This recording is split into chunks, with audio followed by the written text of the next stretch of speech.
Ja, letošnja sezona v naših vinogradih je bila precej dinamična. Začel se je že spomladi z pozebo, 19. aprila nam je pozebel 10.000 trt, tam ni pridelka.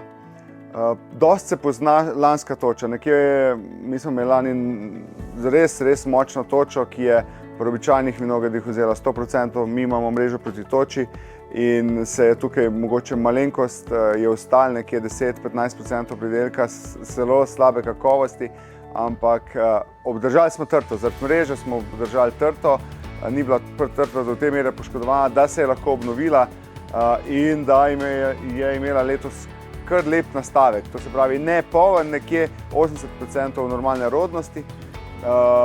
No, ta pozeba je zdaj nam kar tudi spet naredila eno močno manjko pri našem grozdju. Potem je bilo dosti deževna pomlad, smo se kar borili tudi z boleznimi, vendar zdaj ta poletje pa je nekje kar po gladu sezono, tako da smo veseli, da je grozdje lepo zori, ker ga je ostalo, ga je bistveno sicer manj, ampak grozdje zelo lepo zori. Zdaj v avgustu lahko rečemo, frankinja je obarvana že nekje 80%. Žametovka se je začela barvati zgodne sorte, bele zgodne sorte bo treba kar začeti načrtovati trgatev, sploh za penino recimo. Jaz mislim, da za penino bo že nekje konca avgusta, 25. avgusta, mogoče kakšni šardoneji bojo že za pobrati. Potem pa gremo nekje po moje 8.10. september, glede na to, kak kaže zdaj grozdje, bomo začeli s prvimi trgatvami. Mislim pa, da bo letos vse pobrano že v mesecu septembru.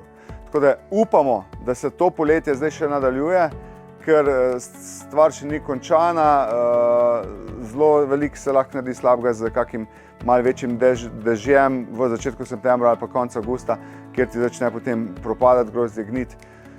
Zaenkrat kaže dobro, mi smo vse dali od sebe, liste smo res dobro odstranili okrog grozdja, da je grozdje zračno, da v bistvu ni bilo toliko bolezni, da bo zdaj lepo zorelo, da ne bo zaradi vlage, ki bi bila na grozdu, če bi bilo grozdje z listjem obdano, da ne bo gnilo.